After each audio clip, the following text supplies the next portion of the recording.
저는 올해로 38이 된 평범한 직장인이에요. 한 회사에서 10년 넘게 근무하면서 팀장까지 되었고, 집에서는 여느 남편처럼 조용히 살아가는 사람이었습니다. 아내는 저보다 2살 어렸고 프리랜서로 디자인 관련 일을 하고 있었어요. 결혼 7년 차. 겉으로 보기엔 문제 하나 없는 부부였다고 생각했죠. 정말 바보같이도 저는 그렇게 믿고 있었어요. 아무 의심 없이 말이에요. 그날도 평소처럼 퇴근 후 집에 돌아왔습니다. 아내는 작업이 있다며 작업실에서 나오지 않고 저는 거실에서 혼자 밥을 먹고 있었어요. TV도 시끄럽게 틀지 않고 조용히 식사를 하던 중에 핸드폰 알림 하나가 울렸습니다. SNS에서 누군가 저를 태그했다고 떠 있었죠. 별 생각 없이 알림을 눌러서 들어가 봤어요. 요즘 뭐 다들 일상 올리고 사진 공유하는 거니까요. 그런데 이상한 점이 하나 있었어요. 태그된 사람 이름이 전혀 낯설지 않았거든요. 이름은 도아. 분명 처음 보는 아이 사진이었고, 글에는 우리 도아 첫 돌 축하해. 엄마는 내가 너무 자랑스러워라는 문장이 적혀 있었어요. 그냥 그런 돌잔치 게시물이라면 아무 일 없었겠죠. 근데 저는 그 아이의 이름을 이미 알고 있었어요. 왜냐하면 예전에 아내가 농담처럼 말한 적이 있었거든요. 나중에 딸 낳으면 도아라고 짓고 싶어. 그때 저는 그냥 귀엽다며 웃었어요. 근데 그 이름이 여기서 왜 나와 있는 거죠? 더 이상할 건 사진 속 아이가 아내랑 정말 닮아 있었다는 거였어요. 그 뚜렷한 이목구비, 코와 인매, 특히 눈꼬리가 완전히 똑같았어요. 사진을 멍하니 보면서 저는 뇌가 멈춘 기분이었어요. 가슴이 벌렁거리고 손끝이 차가워졌어요. 도아라는 아이. 그게 단순한 우연이 아닐 수도 있겠다는 불길한 느낌이 들었습니다. 계속 사진을 넘기다 보니 다른 게시물에서 또 다른 단서가 보였어요. 같은 계정에서 올라온 사진인데 그 배경이 익숙했어요. 제가 전에 출장 갔을 때 아내가 혼자 다녀왔다는 그 카페였어요. 아내가 자주 간다고 말했던 곳. 그 게시물 속에서 아내가 아닌 다른 여자가 도아를 안고 있었고 뒤쪽 구석에 누군가 앉아 있었어요. 그 얼굴. 진짜 기가 막히게도 바로 제 절친이자 오랜 친구인 민규였어요. 저랑 중고등학교를 같이 다녔고 대학 때도 같은 동아리였고 심지어 결혼식에도 축사를 해줬던 그 친구요. 그 인간이 거기서 아이를 보고 있었던 거예요. 물론 태그도 안 되어 있었고 직접적으로 말은 없었지만 사진의 느낌이 너무 이상했어요. 가족같이 다정하게 앉아있는 그 분위기. 아니, 어떻게 설명을 해야 할까요? 그걸 본 순간 머릿속이 하얘졌어요. 저는 그냥 말 그대로 얼어붙었어요. 하도 충격이라 아내에게 그 사진을 보여줄까도 고민했지만 왠지 모르게 그 순간에는 말을 꺼낼 수가 없었어요. 괜히 꺼냈다가 제가 더 이상한 사람 될 것 같고 혹시나 진짜 아무 사이 아니라면 제가 의심한 게 되니까요. 하지만 진심으로 말해서 그 사진을 보고 아무 감정 없이 넘길 수 있는 사람이 있을까요? 제 아내가 낳은 듯한 아이가 제 친구와 함께 있는 사진을 본 사람이 그걸 그냥 우연이라고 넘길 수 있냐고요. 그날 밤 저는 잠을 한숨도 자지 못했어요. 가슴이 미친 듯이 뛰고 머릿속에선 자꾸 말도 안 되는 시나리오가 떠올랐어요. 혹시 아내가 나 몰래 아이를 낳았나?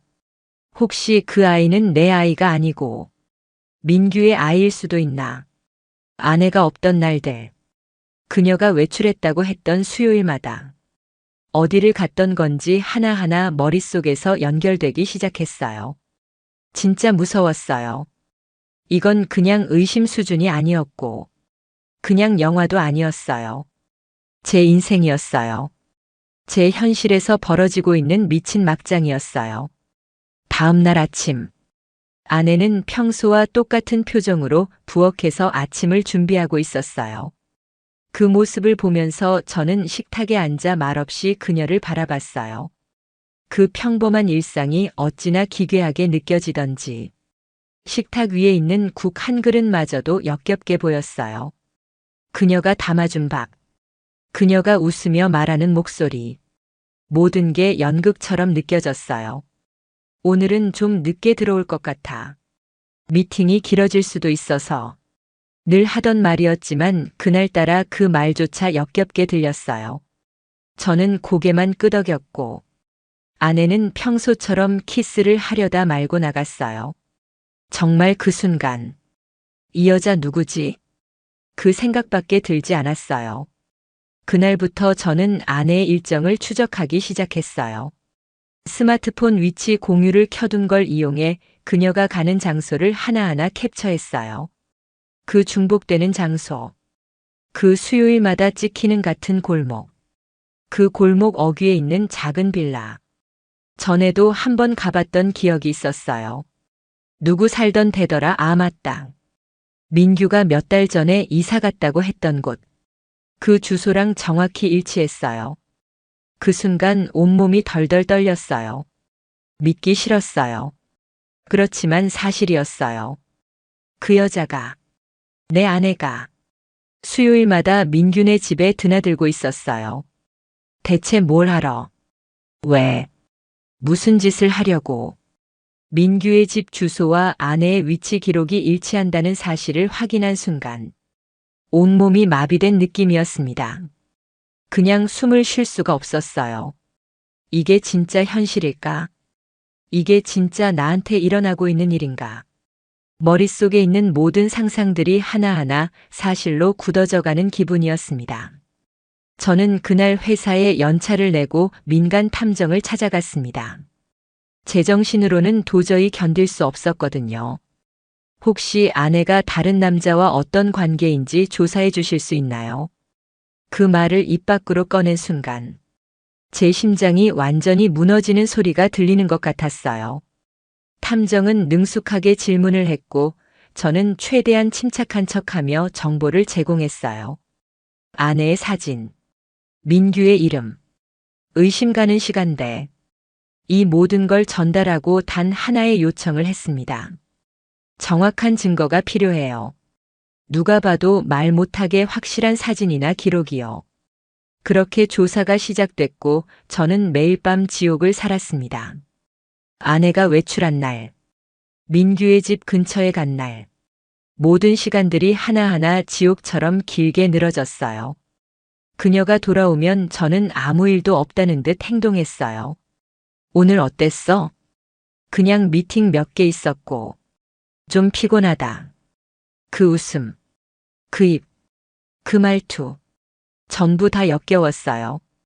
그리고 5일 후, 탐정이 증거를 가져왔습니다.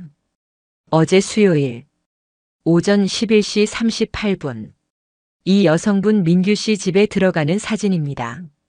사진 속 아내는 민소매 원피스를 입고 민규의 집 문을 열고 들어가고 있었어요. 그녀의 표정은 익숙하고 편안해 보였어요.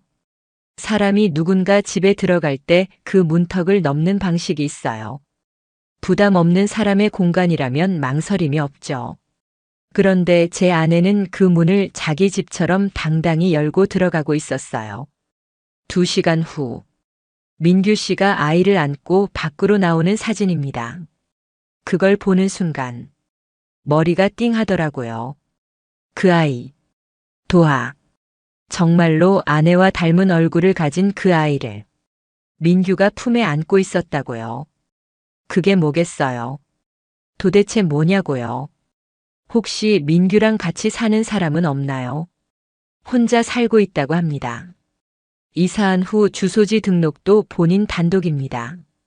그 얘기 듣고 저는 그대로 바닥에 주저앉을 뻔했어요. 도대체 이게 뭔 상황인가요? 저는 결혼해서 아내랑 살고 있었는데 그 아내는 제 친구랑 다른 집에서 아이까지 키우고 있었던 거예요. 제 인생이 무슨 다중생활 드라마였냐고요. 이게 진짜 말이 되냐고요. 그날 집에 돌아와 아무렇지도 않게 행동했어요. 아내는 여느 때처럼 집안일을 하고 있었고 저는 웃으며 말을 건넸어요. 오늘 민규한테 전화 왔었더라. 요즘 잘 지내나 봐. 그 순간 아내의 손이 멈췄어요. 진짜로요. 그녀는 수세미를 쥔 손을 갑자기 멈추고 저를 보더니 민규, 아 그래? 무슨 일로? 그 표정, 그 미세한 떨림. 저는 놓치지 않았어요. 그냥 애 키운다고 바쁘다고 하더라. 도화 돌 사진도 보내줬어. 거기서 아내는 완전히 굳었어요. 표정이 사라졌고 눈동자가 좌우로 흔들리기 시작했어요. 그때 저는 확신했어요. 이 여자, 이 집에 사는 사람 맞아? 내 아내 맞냐고. 도대체 무슨 짓을 저질렀길래 이따위 반응이 나오는 거냐고. 그날 밤 아내가 샤워를 하는 동안 그녀의 서랍장을 뒤졌어요. 솔직히 말하면 죄책감도 들지 않았어요. 그럴 여유가 있었으면 그 전에 미쳐버렸을 겁니다. 서랍 깊숙한 곳, 잘 안 보이는 노트북 케이스 안에 USB 하나가 있었어요. 별거 아니겠지 하고 열었는데 진짜 이거 열어본 제 손이 다 후회할 뻔했어요. USB 안에는 사진 수십 장과 영상 하나가 들어있었어요. 영상은 돌잔치였어요. 민규가 도화를 안고 케이크에 촛불을 붙이고 있었고 아내가 그 옆에서 노래를 부르고 있었어요. 그리고 영상 말미에 민규가 말했어요. 우리 딸 도화, 엄마 아빠가 널 정말 사랑해. 그 순간 제 손에서 마우스가 떨어졌어요. 아무 소리도 나지 않았는데 귀에서는 웅 하는 소리만 들렸어요. 그게 뭐예요? 우리 딸이라고요? 그럼 저는 뭐예요? 그럼 제 7년 결혼은 뭐냐고요? 이건 그냥 불륜이 아니라 삶 전체에 대한 농락이었어요. 그날 이후 저는 잠을 잘 수가 없었어요. 밤이면 온몸이 쑤셨고 아무 말도 하지 못한 채 아내를 바라보는 시간이 지옥이었어요. 그리고 마침내 결심했어요. 민규를 만나야겠다고. 이 인간의 입에서 직접 듣고 싶었어요. 내 인생을 이따위로 망쳐놓은 이유를. 이중의 배신을 한 죗값을. 어떻게 그렇게 아무렇지도 않게 살 수 있었는지. 민규를 만나기 위해 일부러 아무렇지 않은 척 연락을 했습니다. 오랜만에 얼굴이나 보자. 요즘 바쁘지? 그 인간은 아무 의심도 없이 흔쾌히 오케이 하더군요. 역시나 제 앞에서는 아직도 순진한 척 연기를 할 자신이 있었던 거겠죠. 어디까지 연기할 수 있나 보자고 생각했습니다. 약속 장소는 평소 자주 가던 포장마차 골목이었어요. 술 한잔하며 예전 얘기를 하는 척. 전 그게 연극 같았습니다. 서로가 뭔가를 숨긴 채 알면서도 모른 척하며 웃는 그 상황. 진짜 역겨웠어요. 잘 지냈냐? 요즘 얼굴 보기 힘들더라. 일이 좀 바빴지 뭐. 들었어. 너 회사 승진했다며. 축하한다. 그래. 근데 너는 뭐하고 지내냐? 애 키우느라 바쁘다고 들었는데?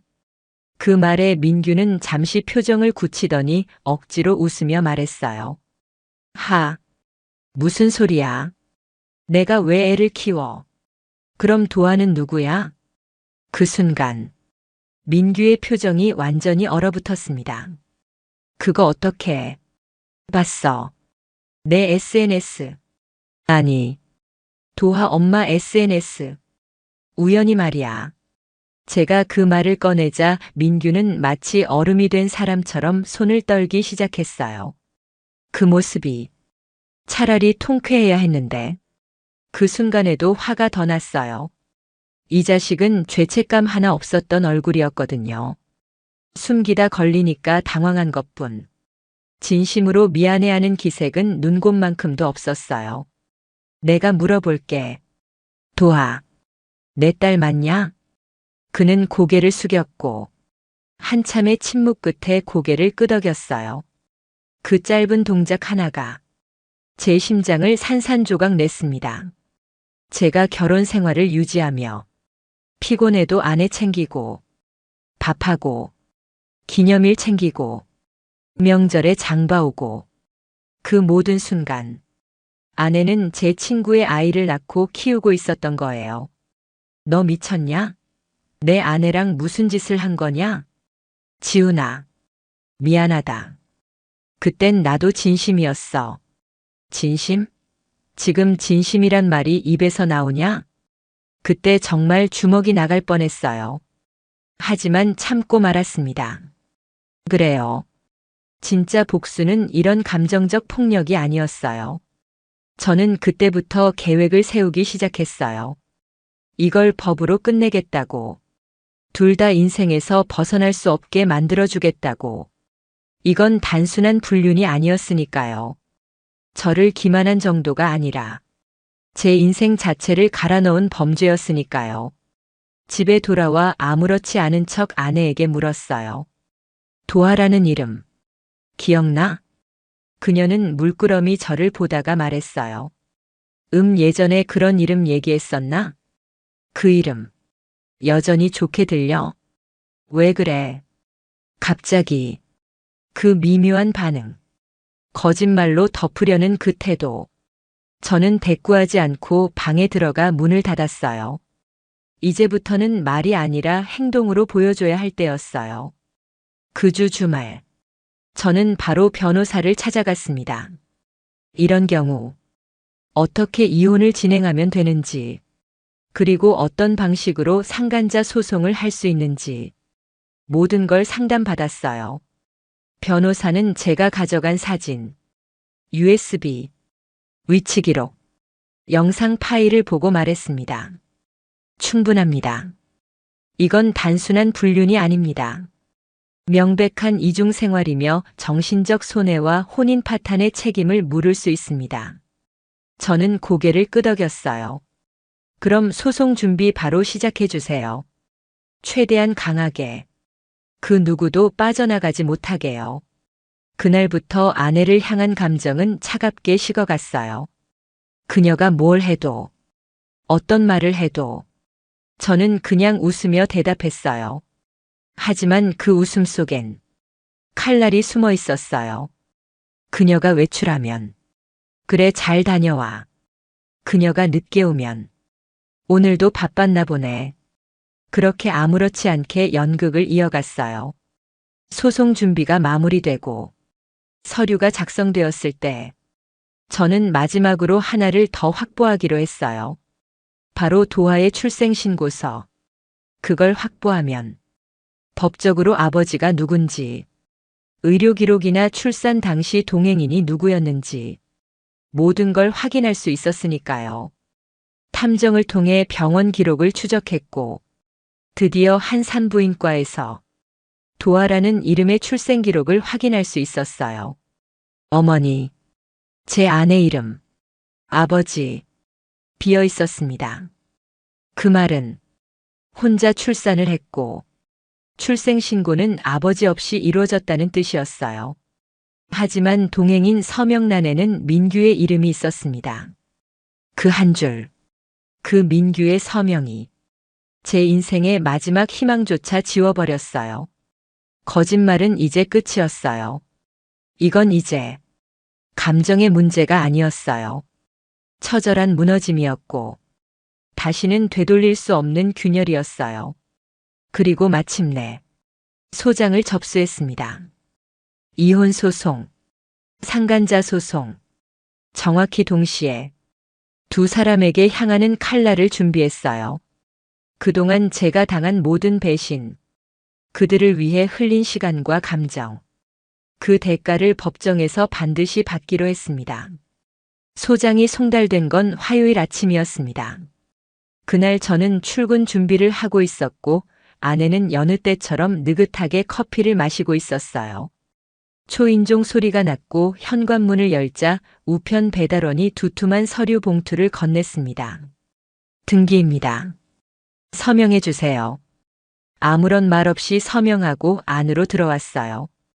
아내는 무슨 서류냐고 묻지도 않았고 저는 그 봉투를 거실 테이블에 조용히 올려두고 방으로 들어갔어요. 그리고 그녀가 그 봉투를 열어보는 순간을 조용히 지켜봤습니다. 처음엔 아무런 반응이 없더니 페이지를 넘기며 점점 표정이 일그러졌어요. 입술이 벌벌 떨리고 손이 서류를 부들부들 흔들며 붙잡고 있었어요. 눈이 동그래진 채로 저를 쳐다보더니 작게 입을 열었어요. 지훈아, 이게 뭐야? 저는 말없이 그녀를 바라봤어요. 이혼 소송? 이게 무슨 소리야? 무슨 일인데 이걸 갑자기. 모르는 척 그만해. 제 말에 그녀는 말문이 막힌 듯 말을 잇지 못했어요. 그동안 아무 말 안 하고 지켜본 줄 알아? 내가 민규랑 뭘 했는지 다 알고 있어. 그 말이 떨어지자 그녀는 완전히 무너졌어요. 입을 틀어막고 눈물을 뚝뚝 흘렸고. 미안해. 미안해, 진짜 미안해. 그럴 생각 아니었어. 그게 그냥 실수였어. 실수요? 실수라고요? 저는 소리 지르지 않았습니다. 분노를 터뜨릴 이유가 없었어요. 이미 모든 계획은 끝났고, 저는 감정을 쓰는 단계가 아니라 그저 증거를 가지고 조용히 밀어붙이는 중이었어요. 도하. 그 아이. 내 딸 맞지? 그녀는 아무 말도 하지 못했어요. 한참을 침묵하다가 고개를 천천히 끄덕였어요. 언제부터였어? 질문에 대답해. 임신했을 때 민규는 도와줬고 그때 넌 너무 바빴고. 그 순간 저는 진심으로 웃음이 나왔어요. 아주 조용한 비웃음. 그래. 난 바빴지. 우리 생활 위해서. 내가 불쌍하지 않게 살게 하려고. 근데 넌 그 시간에 내 친구랑 자고 있었구나. 그녀는 울기만 했어요. 감정적으로 매달리기 시작했지만 그 눈물에 저는 아무런 동요도 없었어요. 차가웠고 무표정이었고 그냥 지긋지긋했어요. 짐 챙겨. 오늘 안으로 나가. 변호사 통해서 얘기해. 지훈아, 제발. 나가라니. 나 이 집밖에 없는데. 이 집은 내가 배신한 결혼의 상징이야. 더 이상 여기 있을 자격 없어. 그녀는 무릎을 꿇고 빌었어요. 소리 없이 오열하면서 제 다리를 붙잡고 흔들었어요. 하지만 저는 움직이지 않았어요. 그녀의 손길이 이젠 닿는 것조차 싫었어요. 그날 오후 민규에게도 소장이 전달됐다는 연락이 왔어요. 그 인간은 저에게 문자를 보냈습니다. 지훈아, 우리 얘기 좀 하자. 이건 너무 갑작스러워. 갑작스럽다고요? 그 문자를 보고 저는 소리내어 웃었습니다. 이제 와서 무슨 소통을 원하냐고. 너희가 나한테 한 짓은 몇 달간 준비해 놓고서는 이제 와서 갑작스럽다고. 답장은 하지 않았습니다. 대답할 이유도 없었어요. 모든 대화는 이제 법정에서 하기로 한 거니까요. 그 주 금요일, 아내는 결국 집을 나갔어요. 짐 몇 개를 들고 머리를 질끈 묶은 채 차가운 표정으로 현관을 나섰어요. 그녀는 한마디 말을 남겼습니다. 너한테 후회하게 만들고 싶었는데 결국 내가 후회하게 됐네. 그 말이 참 우습더군요. 누가 누구를 후회하게 만든다는 건지, 자기가 저지른 일에 대해 이제 와서 피해자처럼 말하는 그 뻔뻔함. 지금 생각해도 소름이 끼칩니다. 아내가 나간 후 집은 이상할 정도로 조용했어요. 그 조용함이 좋았습니다. 숨을 쉬는 것도 편했고, 창문을 여는 것도 자유로웠어요. 배신자들과 같은 공간에 있지 않다는 것. 그것만으로도 저는 해방감을 느꼈어요. 며칠 후, 민규의 디자인 스튜디오에 대한 정보가 하나둘 들어왔어요. 제가 아무런 공개 행동도 하지 않았는데, 소송 소식이 입소문처럼 퍼져나간 거죠. 특히 업계에서 영향력 있는 모 클라이언트가 그와의 계약을 파기했다고 하더군요. 그 소식을 들었을 때 저는 마음 깊숙한 곳에서 묘한 통쾌함이 올라왔어요. 그래. 이게 진짜 복수지. 아내 쪽에서도 움직임이 있었어요. 공동으로 운영하던 프리랜서 프로젝트들이 전부 끊겼다고 했고, SNS에도 이상하게 변명하는 글이 올라오기 시작했어요. 사람은 누구나 실수를 합니다. 그 실수를 용서할 줄 아는 사람이 진짜 강한 사람 아닐까요? 누굴 가르치려 들어? 무슨 염치로? 그 글을 캡처하고 지인들에게 보여줬더니 다들 한마디로 말하더군요. 헐. 아직도 정신 못 차렸네. 그렇습니다. 이기적인 사람은 끝까지 자기 잘못을 인정하지 않아요. 그저 감정적으로 포장할 뿐. 하지만 세상은 그렇게 호락호락하지 않아요. 법이 있고, 진실이 있고, 거짓은 결국 드러나는 법이에요. 법정 첫 출석일이 다가왔습니다. 제가 아내와 민규를 동시에 법정에서 마주하게 된 그날. 솔직히 말하면 몸이 떨렸어요. 화나서 떨린 게 아니라 진짜로 그 두 사람을 대면하면 내가 어떻게 반응할지 두려워서요. 법원 복도에 도착했을 때 먼저 도착한 민규가 복도 끝 의자에 앉아 있었어요. 저를 보자 고개를 푹 숙였습니다. 전 아무런 말도 하지 않고 지나쳤습니다. 인간의 말이 더럽고 거짓될 수 있다는 걸 그가 이미 보여줬거든요. 아내는 더 늦게 도착했어요. 얼굴은 수척했고 화장은 하지 않은 듯 맨 얼굴이었어요. 눈가가 퉁퉁 부어 있었고 시선을 들지 못하더군요. 그 모습이 불쌍하게 느껴졌냐고요? 아니요. 더 이상 감정이 남아있지 않았어요. 재판은 차분하게 진행됐습니다.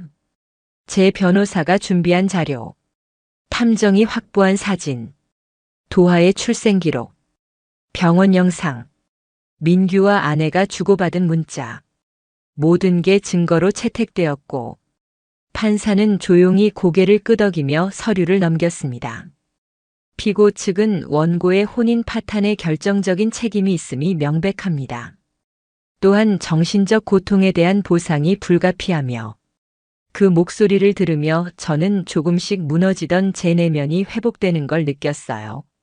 내가 미친 게 아니었구나.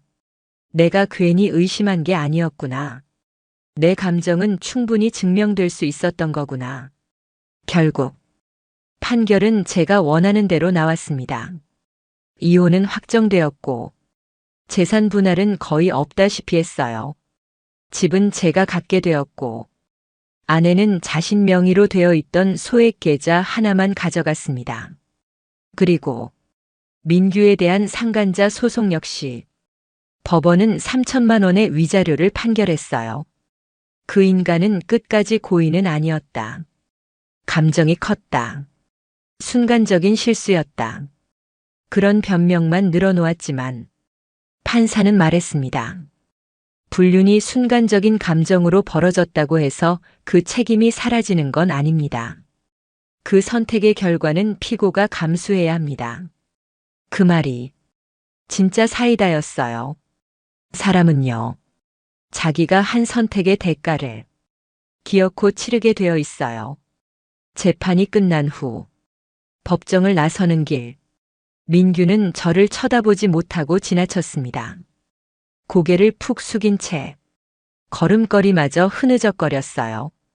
그의 뒷모습을 보며 저는 묘한 해방감을 느꼈어요. 그토록 믿었던 친구에게 배신당한 대가는 그에게도 결코 가볍지 않았다는 걸 알았으니까요. 아내는 마지막으로 저에게 말했습니다. 정말 미안해. 언젠간 용서받을 수 있을까? 저는 대답하지 않았어요. 용서라는 건 상대가 바란다고 해서 되는 게 아니라 그 사람의 삶을 보며 내 안에서 시간이 만들어주는 것이니까요. 시간이 조금 흘렀고 주변 사람들 대부분은 제 상황을 알고 있었습니다. 어떤 이들은 말없이 위로해줬고 어떤 이들은 뒤늦게 분노했어요. 하지만 전 그 어떤 감정보다 그저 이 현실을 받아들이는 데 집중했어요. 이혼 후 6개월이 지나면서 삶은 점점 안정되기 시작했어요. 업무에 몰두했고, 오래 미뤄왔던 취미도 시작했어요. 특히 등산을 자주 하게 됐어요. 가파른 산을 오르며 숨이 턱 막히는 순간에도 도달한 정상에서 내려다보는 세상은 작고 아름다웠어요. 그러던 어느 날, 우연히 지인의 소개로 알게 된 한 여성을 만났어요. 그녀는 따뜻했고, 말이 많지 않았지만 상대의 말에 귀를 기울일 줄 아는 사람이었어요. 자신만의 상처도 있었고, 그걸 숨기지 않는 솔직함이 있었어요. 그녀를 보며 저는 오랜만에 누군가와 편하게 웃을 수 있었어요. 아직 연애를 한다거나, 결혼을 다시 생각한다거나, 그런 마음은 없었어요. 하지만, 그녀와 있으면 제가 인간으로서 회복되고 있다는 걸 느낄 수 있었어요. 그녀는 제게 물었습니다. 지훈 씨는 과거를 잊고 싶으세요? 저는 고개를 저었습니다. 아니요. 그건 제 인생이었고, 그걸 겪었기에 지금의 제가 있는 거예요. 이 이야기를 여러분께 들려드리는 이유는 단지 누군가를 욕하고 싶어서가 아니에요. 저처럼 사랑을 믿었다가 배신당한 사람들, 자기 잘못이 아닌 고통을 견뎌낸 분들, 그분들께 말해주고 싶었어요.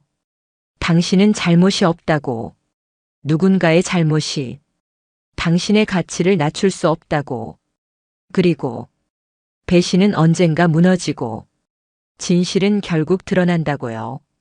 저는 이제 그 어떤 복수도, 그 어떤 분노도 더 이상 필요하지 않아요. 왜냐면 저는 이겼거든요. 법적으로, 사회적으로, 그리고 가장 중요한 건 제 내면에서요. 이제 과거는 뒤로 하고 새로운 인생을 살아가려고 해요. 저를 믿어주신 분들, 이 이야기를 끝까지 들어주신 분들, 감사합니다.